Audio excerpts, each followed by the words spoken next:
किसी अधर्म पूर्वक हमारे पास आई हुई संपत्ति है और उसमें से दक्षिणा दे रहे हैं तो ये दक्षिणा बुरी दक्षिणा मानी जाएगी। हीना, या तो जितनी दक्षिणा देनी चाहिए उतनी नहीं दे रहे हैं, कम दे रहे हैं तो उसको हीन कहेंगे। निंदिता, निंदनीय दक्षिणा, कुछ ऐसे वस्त्र कंबल आदि दे देते हैं ना कि वो बेचारे यूज कर ही नहीं पाएगा, तो ये सब चीजें जो हैं ये साधन का वैगुण्य है। इनमें से कोई एक भी होगा तो यज्ञ का फल नहीं मिलने वाला है। अथ उपजन आश्रयम कर्म वैगुण्यम, और अब कह रहे हैं ये तो हो गया साधन की वैगुण्यता। पहले क्या आया? कर्ता की वैगुण्यता, साधन की वैगुण्यता। अब कर्म की वैगुण्यता बता रहे हैं। अथ उपजन आश्रय, जिससे फल प्राप्त होना था, उत्पन्न होना था, उस कर्म का वैगुण्य हो सकता है। मिथ्या संप्रयोग, पुत्र उत्पत्ति के लिए माता पिता का संयोग ठीक ना हो। कर्तृवैगुण्यम योनि व्यापादो बीजोपघातश्चैति, माता या पिता के शरीर में कहीं कोई दोष रहा हो तो भी फल नहीं मिलेगा। साधन वैगुण्यम इष्टव अभिहितम, तो कह रहे हैं ये जो साधन की वैगुण्यता है वो इष्टि में छिपी हुई है। अगर तीनों ठीक होंगे तो फिर फल जरूर मिलेगा। जैसे लोक में देखा जाता है, लोके च अग्नि कामो दारुणी मथनियात, एक वाक्य है ये शास्त्र का। अग्नि काम, जिसको अग्नि की कामना है वो दारुणी मथनियात, लकड़ियों का मंथन करे। जो बड़े याग होते हैं ना उसमें उत्तर अरणी और अध अरणी, दो अरणी होती हैं और उसके बीच में जैसे वो दूध बिलोने की होती है ना रई, ऐसी एक लकड़ी को खड़ा करके और नीचे कुछ सूखे तिनके और कॉटन ये सब डाल दिया जाता है और फिर उसको रगड़ते हैं तो उसमें से चिंगारी निकल के वहां अग्नि उत्पन्न हो जाती है। फिर उस अग्नि से याग का प्रारंभ किया जाता है। तो वही बता रहे हैं ये अग्नि कामो दारुणी मथनियात, जिसको अग्नि की कामना है तो लकड़ियों का मंथन करे। दारुणी मतलब लकड़ियां, दो लकड़ी, द्विवचन। इति विधि वाक्यम, ये विधि वाक्य है। अब इस विधि वाक्य में कर्म की वैगुण्यता क्या हो सकती है? तत्र कर्म वैगुण्यम, इसमें कर्म की वैगुण्यता हो सकती है मिथ्या अभिमंथनम, मंथन ठीक नहीं किया हो, जितनी जोर से करना चाहिए उतना नहीं किया, ऐसे ऐसे हिला रहा है तो ऐसे तो कभी भी अग्नि उत्पन्न नहीं होगी। मिथ्या अभिमंथनम। और कर्ता की वैगुण्यता क्या हो सकती है? कर्तृवैगुण्यम प्रज्ञा प्रयत्नगतः प्रमादः, जो प्रज्ञा प्रयत्नगत है उसका जो भाव था, माने बुद्धि में जो भाव लाना चाहिए था प्रयत्न पूर्वक, उसमें प्रमाद कर दिया होगा तो ये कर्ता की वैगुण्यता है। साधन की वैगुण्य क्या हो सकता है? साधन वैगुण्यम आर्द्रम सुशिरम द्रावी इति, लकड़ी आर्द्रम गीली हो सकती है तो भी अग्नि प्रकट नहीं होगी, और सुशिरम छिद्र वाली, माने घुण आदि खाया है तो नहीं आएगी अग्नि फिर भी। सुशिरम द्रावी इति, द्रावी मतलब लकड़ी। तत्र फलम न निष्पद्यते इति, तो यहाँ फल की निष्पत्ति नहीं होगी। तो यहाँ पर कर्ता कर्म या साधन की विगुणता है, न अनृत दोष है। वाक्य में कोई अनृत दोष नहीं है। दोष कहाँ है? कर्ता कर्म या साधन में। गुण योगेन फल निष्पत्ति दर्शनात्, यदि तीनों गुणों का योग हो जाए तो फल की निष्पत्ति जरूर देखी जाती है। न च इदम लौकिकात् भिद्यते पुत्र काम पुत्रेष्ट यजेत, तो जैसे लोक में जैसे हमें अग्नि मंथन करनी है और तीनों चीजें ठीक हैं तो निश्चित रूप से अग्नि प्रकट होगी। तो जैसे लोक में फल मिलता है वैसे ही पुत्र काम पुत्रेष्ट यजेत, ये वाक्य भी सत्य सिद्ध होता है। अभ्युपेत्य काल भेदे दोषवचनात्, तो ये उत्तर तो इन्होंने दिया था जो इन्होंने कहा था ना अनृत दोष है उसका। 3 दोष बताए थे, एक अनृत, दूसरा, तीसरा पुनरुक्ति।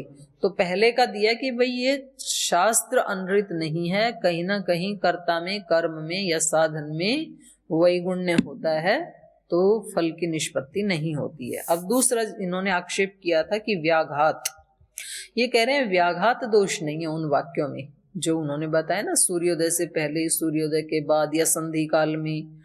तो वहां पर जो वाक्य बताए हैं वहां पर बस इतनी बात बताई है कि भाई सूर्योदय से पहले करें तो काला कुत्ता हवी लेके जाएगा, बाद में करें तो सफेद लेके जाएगा, संधि काल में करें तो करें कब?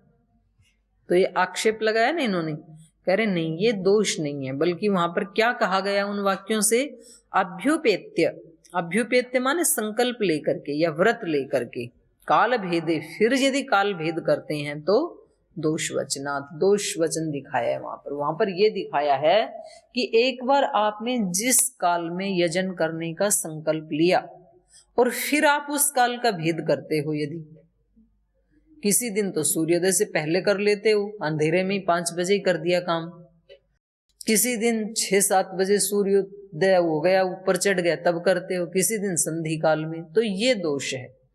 आप एक बार संकल्प लीजिए कि आप सूर्योदय से पहले करेंगे या सूर्योदय के साथ करेंगे या सूर्योदय के बाद करेंगे, फिर उस काल का व्यतिक्रमण नहीं होना चाहिए, तो फल की निष्पत्ति होती है। अब महाराज जी एक दिन तो योग कराएं 5 बजे, एक दिन 6 बजे, एक दिन 8 बजे, तो हो जाएगा योग का प्रचार, एक भी ना आए। आप लोग करते हो गुरुकुलों में गड़बड़, कभी कभी तो आपका यज्ञ हो जाता है शाम को 5 बजे, कभी होता है शाम को 7 बजे, कभी होता ही नहीं है, तो कुछ मिलने वाला है नहीं। कभी भोजन 8 बजे, कभी 9 बजे, ऐसे नहीं होना चाहिए। आप कहोगे जी वो तो मौसम के अनुसार, ठीक है, मौसम के अनुसार भी आप एक बार निश्चय कीजिए कि हमें जनवरी फरवरी में कितने बजे करना है, फिर उतने ही बजे होना चाहिए। और खास करके बहनों के गुरुकुल का तो भगवान ही मालिक है, इनके तो कोई नियम कभी चलते ही नहीं है, तो ऐसे करने से दोष लगता है। ये महर्षि गौतम कह रहे हैं, मैं नहीं कह रही हूं, वे कह रहे हैं अभ्युपेत्य काल भेदे दोष वचनात्। अभ्युपेत्य व्रत या संकल्प लेकर के काल भेदे, काल भेद करने पर, काल का उल्लंघन करने पर दोष वचनात्, वहां पर दोष दिखाया गया है। न व्याघातो हवन इति अनुवर्तते, वहां पर हवन में व्याघात नहीं दिखाया है।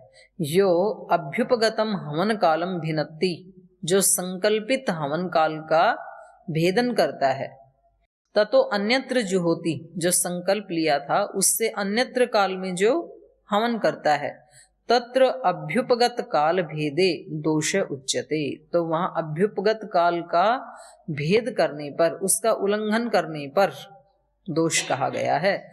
शावो अस्य आहुतिम अभ्यवहर्ति, ये उदिते जुहोति इत्यादि जो वाक्य है ना, कि भाई काला कुत्ता उसकी आहुति को खा जाता है या आहरण कर लेता है, जो उदिते जुहोति, सूर्योदय के साथ जो हवन करता है, क्योंकि इसने संकल्प लिया होगा सूर्योदय से पहले और कर रहा है सूर्योदय के बाद, तो फिर इसके फल का नाश हो जाएगा।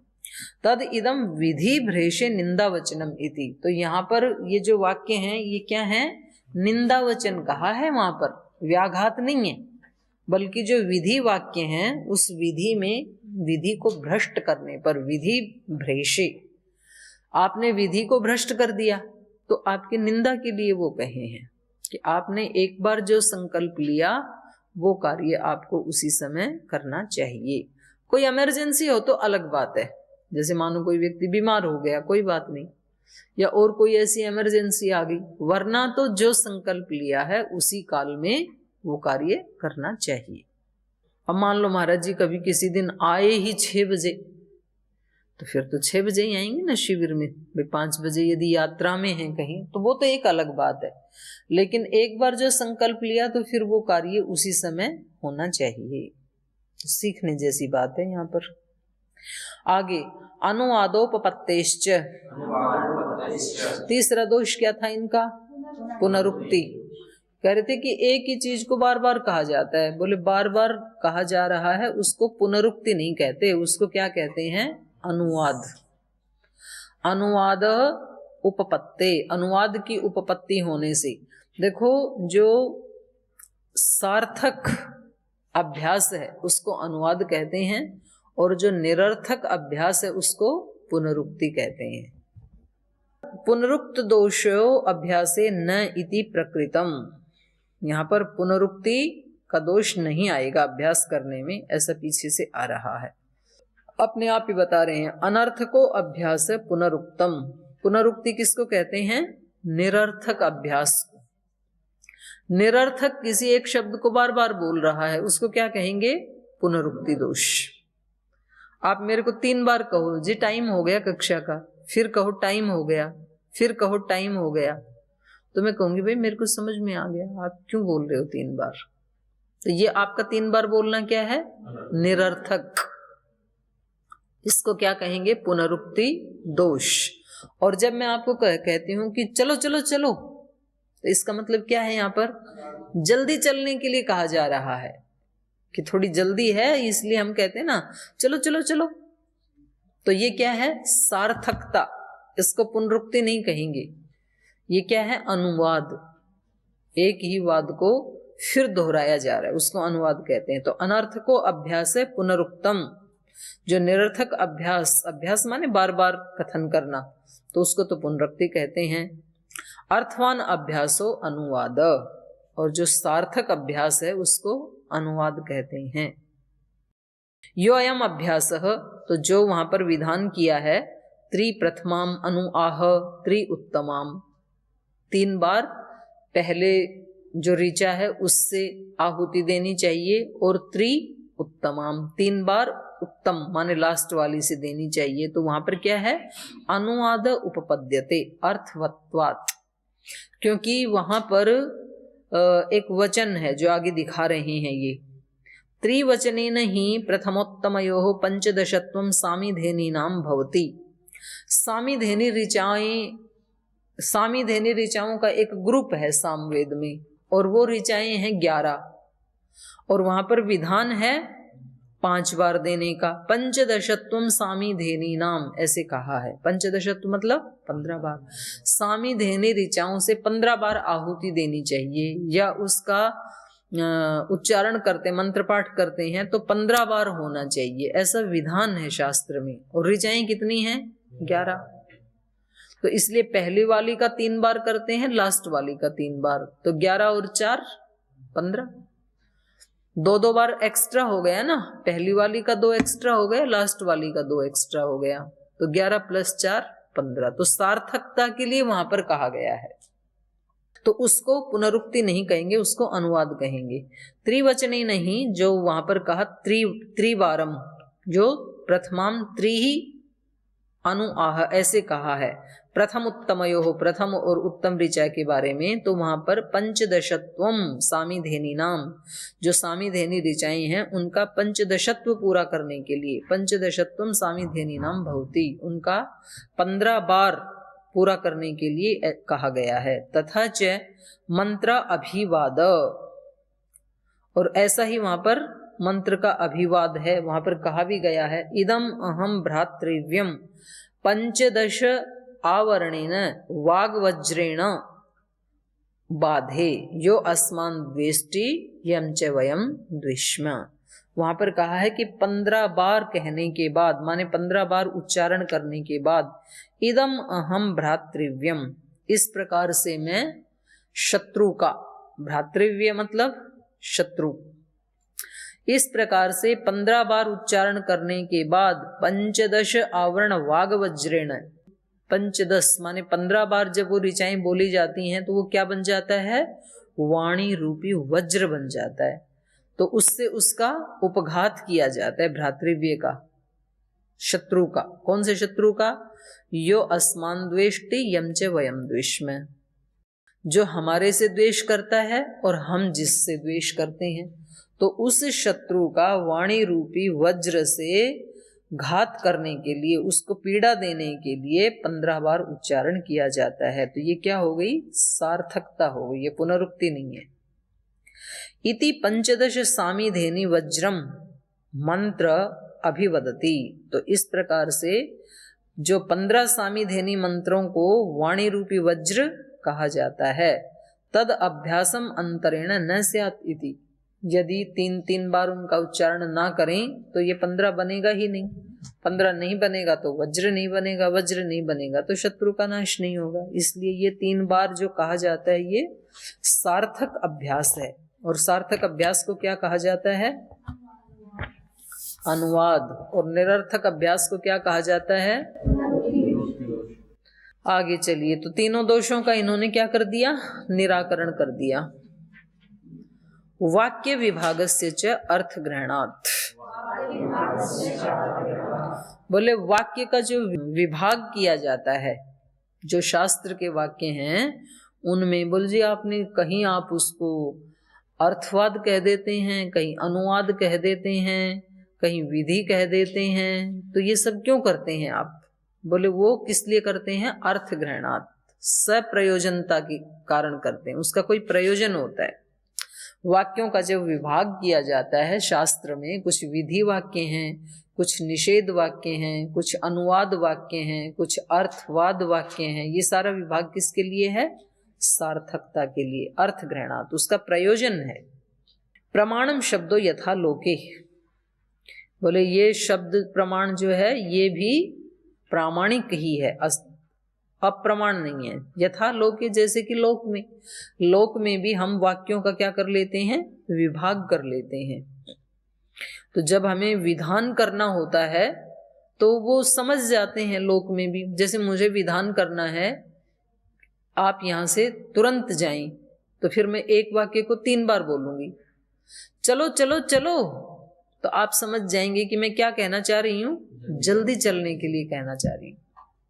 अरे रुको रुको, तो क्या कहा जा रहा है? अवश्य रुक जाएं, आप जाएं नहीं। तो ऐसे लोक में विभाग जो किया जाता है, अनुवाद या विधि वाक्य, तो वो समझ जाते हैं लोक में, क्योंकि पहले से ही ऐसे वो व्यवस्था की हुई है, सामयिक संकेत मूलक। तो ऐसे ही शास्त्र में भी होता है।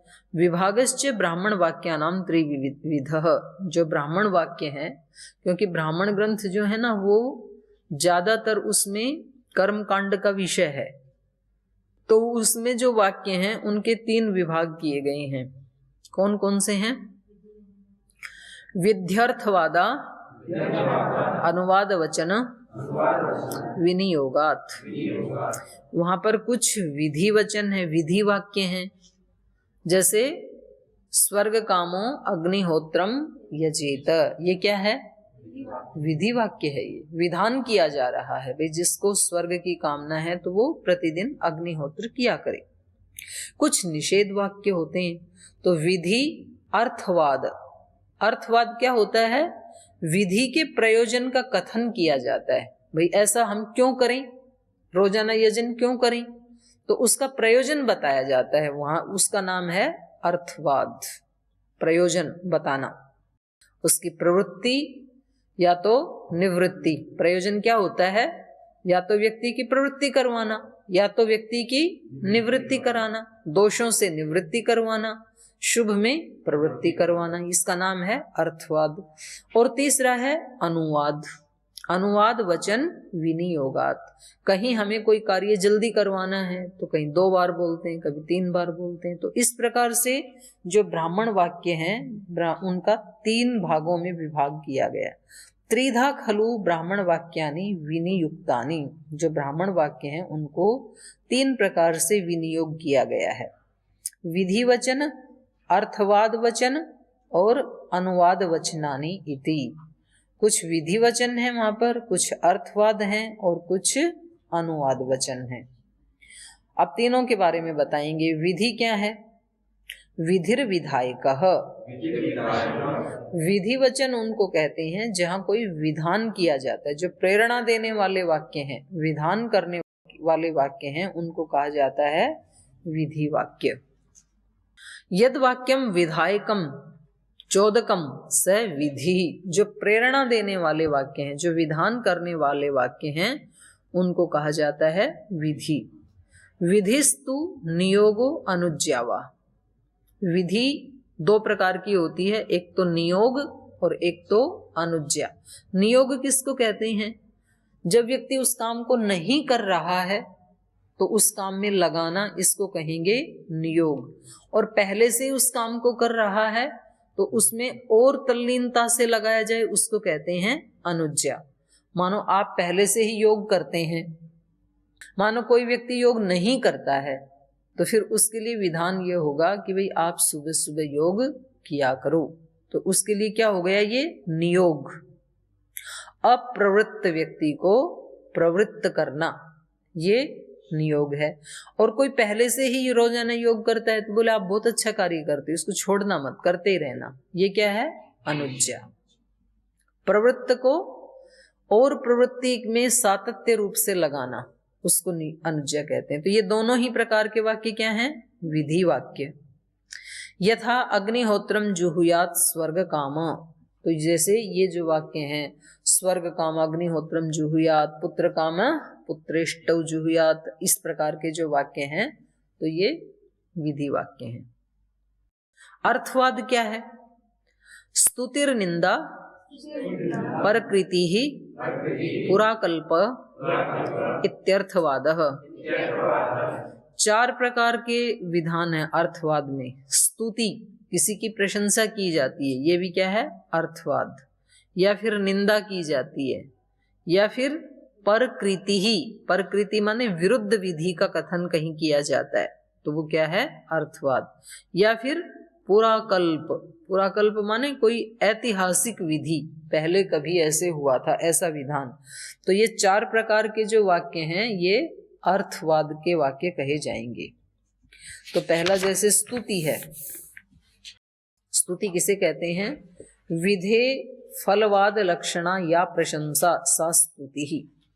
विधे, विधि का जो फलवाद है, फलवाद लक्षणा या प्रशंसा, फलवाद रूपी जो प्रशंसा है कि भाई ये करोगे तो ये मिलेगा, तो इसको क्या कहते हैं, स्तुति।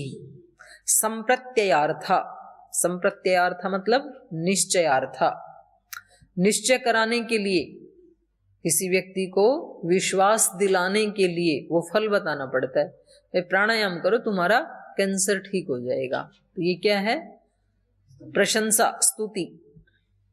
स्तूयमानम शद्दधीत इति, जो स्तुति करने वाला है, जो उस कार्य को, यज्ञ आदि को करने वाला है, वो शद्दधीत इति, श्रद्धा उत्पन्न कर देता है उसमें, उस फल को सुन करके उसमें श्रद्धा आ जाती है, तो ये अर्थवाद है। प्रवर्तिका च फल श्रवणात् प्रवर्तते, ये जो विधि वाक्य हैं ये क्या है, प्रवर्तिका, उस व्यक्ति को प्रवृत्त करवा देने वाली है। क्यों प्रवृत्त हो जाता है वो, फल श्रवणात्, फल का श्रवण करने से। जब उसको पता है मेरा कैंसर मिट जाएगा, तो ये जो फल श्रवणी का ये जो वाक्य है ये उस व्यक्ति को प्रवृत्त करवा देता है। जैसे इन्होंने एक वाक्य दिया है आगे, सर्वजिता वै देवाः सर्वम अयजन, सर्वस्य आप्त्यै सर्वस्य जित्यै सर्वम एव एतेन आपनोति सर्वम जयति। ये एक वाक्य ब्राह्मण ग्रंथों का। इस वाक्य का अर्थ है, सर्वजिता वै देवाः, सब कुछ जीत लेने वाले सर्वजित जो देव हैं उन्होंने सर्वम अयजन, सब कुछ का यजन कर दिया। सब कुछ पाने के लिए सब कुछ खोना पड़ता है। तो देवता, देवता कैसे बने, सर्वम अयजन, उन्होंने सब कुछ अपना यजन में आहूत कर दिया। सर्वस्य आप्त्यै, क्यों कर दिया, सब कुछ की प्राप्ति के लिए, क्योंकि वो सब कुछ प्राप्त करना चाहते थे, तो सब कुछ प्राप्त करने के लिए पहले सब कुछ खोना पड़ता है। सर्वस्य जित्यै, सब कुछ जीतना चाहते थे, इसलिए सर्वम एव एतेन देवेन आपनोति, इस प्रक्रिया के द्वारा क्या हो जाता है, सब कुछ को प्राप्त कर लेता है। सर्वम जयति, सब कुछ को जीत लेता है। तो ये शास्त्र का वाक्य भी है और ये व्यवहार में भी देखे जाने योग्य है। आप कितना प्रतिशत अपने आप को समाज को देते हैं, राष्ट्र को देते हैं, भगवान को देते हैं, गुरु को देते हैं, उतना वापस मिल जाता है। जितना बीज उतनी फसल। तो परस्पर अगर ये एक वाक्य भी शास्त्र का लोगों को समझ में आ जाए, ये अर्थवाद, ये प्रशंसा स्तुति वाला वाक्य यदि समझ में आ जाए, तो सारे झगड़े समाप्त हो सकते हैं संसार के। क्योंकि संसार में झगड़ा है ही इसलिए कि मैं आपको दूं या ना दूं, पर आप मुझे पर्याप्त दो। मैं आपको सम्मान दूं या ना दूं, लेकिन आप मुझे 100% सम्मान दो, उसमें 1% भी कटौती नहीं होनी चाहिए। मैं आपसे प्रीति करूं या ना करूं, पर आपको 100% प्रीति करनी ही है। मैं आपका कहना थोड़ा भी मानूं या ना मानूं, लेकिन आपको 100% मेरा कहना मानना ही है। तो ऐसा करवाने के लिए पहले 100% अपने आप को देना पड़ता है। बीज अपने आप को मिटा देता है ना जमीन में, तब कहीं उससे फिर उतना फल मिलता है। अगर वो अपने आप को बचा के रखे तो फिर उसमें बाली आएगी क्या? तब नहीं आएगी। तो पहले अपने आप को दिया जाता है। इसलिए इन्होंने कहा सर्व जिता वही देवा, सब कुछ जीत लेने वाले जो देव हैं, देवों ने सब कुछ जीत लिया। काम, क्रोध, लोभ, मोह, अहंकार आदि जो दोष दुर्गुण थे उन सबको उन्होंने जीत लिया। सब सिद्धियों को भी जीत लिया। कैसे जीता? सर्वम अयजन, सब कुछ का यजन करते हुए। पहले सब कुछ अपना आहूत किया, अपने पास जो कुछ भी था। जैसे आज हम लौकिक उदाहरण देखें तो श्रद्धेय परम पूज्य गुरुदेव ने सारे संसार से सुयश को भी जीता, भौतिक ऐश्वर्य भी कम नहीं है, सब तरह से आज विजेता व्यक्ति कह सकते हैं उनको। तो उसके लिए पहले क्या करना पड़ा? सर्वम अयजन, पहले सब कुछ देना पड़ा। अपने पास जितनी वाणी की सामर्थ्य थी, बुद्धि की सामर्थ्य थी, शरीर की सामर्थ्य थी, समय की जो संपदा थी, समय भी तो संपदा है व्यक्ति के पास, वो सारा का सारा सेवा में लगाया 100%, और आज भी लगा रहे हैं। तो इसलिए मिलेगा। और जो अपने आप को बचा के रख लेते हैं कि चलो उठ तो गए, सुबह घंटी बजी, एक बार मंत्र पाठ में शकल दिखा दी और अब चलो सीढ़ियों के पास छिप के सो जाते हैं, किसको पता लगता है? तो आप अपने आप को बचा नहीं रहे, अपने आप को बर्बाद कर रहे हैं। आप विद्या के नाम पे अपने आप को दीजिए तो विद्या आपके पास आएगी 100%। आप सेवा के नाम पे दीजिए तो समाज आपको देगा। जिसकी आप सेवा करेंगे, विद्या की सेवा करेंगे तो विद्या आएगी, समाज की सेवा करेंगे तो समाज से लौट के आएगा, ईश्वर की सेवा करेंगे तो ईश्वर के पास से लौट के आएगा। बीज जमीन में जाएगा तो वहां से लौट के 1000 गुना होके आएगा। तो बहुत ही सुंदर वाक्य है ये। सर्वजिता वही देवा सर्वम अयजन, सब कुछ जीत लेने वाले देवों ने सब कुछ का यजन किया। सर्वस्य आप्तेय, क्योंकि उनको सब कुछ प्राप्त करने की इच्छा थी कि मैं सब कुछ प्राप्त करने वाला हो जाऊं। सर्वस्य जित्यय, उनको सब कुछ जीतने की इच्छा थी। तो सर्वम एव एतेन आपनोति, इस याग के द्वारा, इस यजन के द्वारा ये सब कुछ को प्राप्त कर लेता है। सर्वम जयति, सब कुछ को जीत लेता है। तो ऐसे ऐसे जो वाक्य हैं शास्त्र में, उनको क्या कहा जाता है? स्तुति वाक्य। दूसरे हैं अनिष्ट फलवादो निंदा, जो अनिष्ट फल का वादन करने वाले हैं, कथन करने वाले हैं, उसको निंदा कहा जाता है। वर्जनार्था, जो रोकने वाले वाक्य होते हैं। निंदितम च न समाचरेति, जिसकी निंदा की जाती है उसका आचरण नहीं करना चाहिए। स एष वाव प्रथम यज्ञो यज्ञानाम यज् ज्योतिष्टोम य एतेन अनइष्ट्वा अन्नेन यजते गर्ते पत्यति अयम एवं एतत् जीर्यते वा प्रमीयते वा। तो ये भी वाक्य शास्त्र का ही है कि जो ये यज्ञ करने वाला, याग करने वाला व्यक्ति है, स एष वाव प्रथमो यज्ञ यज्ञानाम यज्ञ ज्योतिष्टोम, जो बड़े याग करते हैं ना, तो उसमें सबसे पहले ज्योतिष्टोम याग किया जाता है। वो प्रकृति है। जैसे हम होली दिवाली का जो भी यज्ञ करते हैं तो पहले सामान्य यज्ञ करते हैं ना, वो प्रकृति है। तो ऐसे जो बड़े याग किए जाते हैं उनमें सबसे पहले ज्योतिष्टोम याग किया जाता है। और जो उसको बिना किए बड़ा यज्ञ सीधा शुरू कर देता है तो कहा गर्ते पतति, गड्ढे में गिरेगा वो व्यक्ति। यह एवं एतत् जीर्यते, वो इससे जीर्ण शीर्ण हो जाएगा। प्रम्रियते वा, अथवा तो मारा ही जाएगा। या तो ऐसे बिना विधान के काम करने वाला जीर्ण शीर्ण हो जाएगा, या तो पूरा मारा जाएगा। तो ये वाक्य क्या है? निंदा करने वाले वाक्य कि भाई ऐसे नहीं करना आपको। तो इनको निंदा कहा जाता है। तो ये 2 प्रकार का अर्थवाद पढ़ा हमने। अभी समय हो गया, 2 प्रकार का बच गया, इसको कल पढ़ेंगे।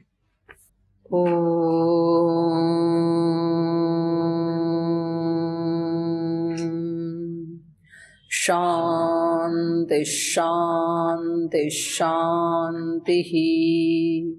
श्री गुरुभ्यो नमः।